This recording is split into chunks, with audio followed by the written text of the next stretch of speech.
program-program di Kementerian Komunikasi dan Digital, diantaranya terkait dengan dukungan kami untuk transformasi digital dan juga e-government. Sebagaimana kita tahu, Presiden sangat concern dengan digitalisasi.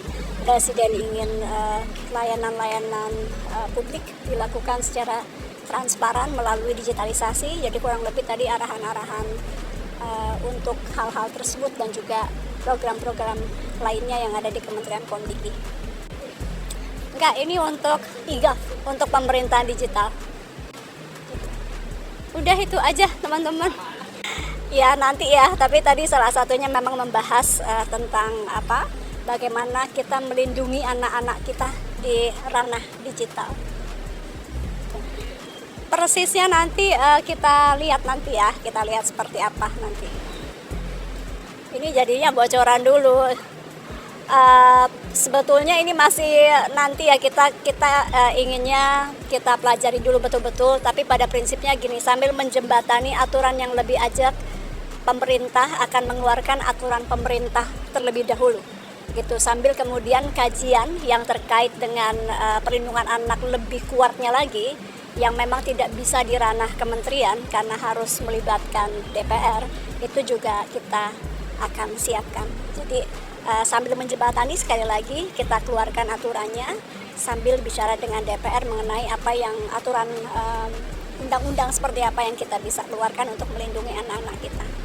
Itu mungkin Presiden kalau terkait anak-anak memang sangat atentif. Tadi beliau sampaikan, lanjutkan, dipelajari, dan agar bisa dilaksanakan, beliau amat mendukung bagaimana perlindungan anak ini bisa dilakukan ke depan di ranah digital kita.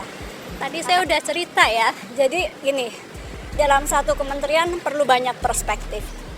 Tadi kita lihat ada yang, jadi kita menggunakan mixed method, ada yang sebelumnya sudah di posisi itu kita kuatkan, ada yang sudah di Kemkomdigi tapi kita rotasi, ada yang dari luar, dari swasta, para profesional kita undang juga untuk masuk, dan juga perlu ada pekerja seni. Jadi Mbak Ralin juga mewakili pekerja seni, Mbak Ralin juga mewakili keterwakilan perempuan, dan Mbak Ralin punya koneksi yang cukup baik dengan komunitas internasional dan juga perhatian cukup luas kepada anak-anak.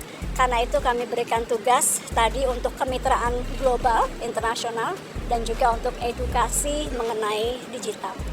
Jadi itu, supaya menterinya kan nggak harus setiap hari keliling edukasi digital. Tadi kan Mbak juga sempat melantik Rudi Sutanto ya Mbak, di bidang pemerintahan strategis ya. Ini Rudi Sutanto ini di Palimka juga bukan? Dikonfirmasi Mbak? Saya nggak tahu ya, Rudi Sutanto ya, yang saya kenal Rudi Sutanto gitu. Jadi saya tidak mau berspekulasi mengenai siapa Rudi Sutanto. Yang CV yang kami terima, beliau memang juga adalah strategi komunikasi dan jadi juga mewarnai di kementerian ini, karena secara kementerian ini kan juga nggak cuma digital tapi juga bidang komunikasi. Cukup ya, makasih.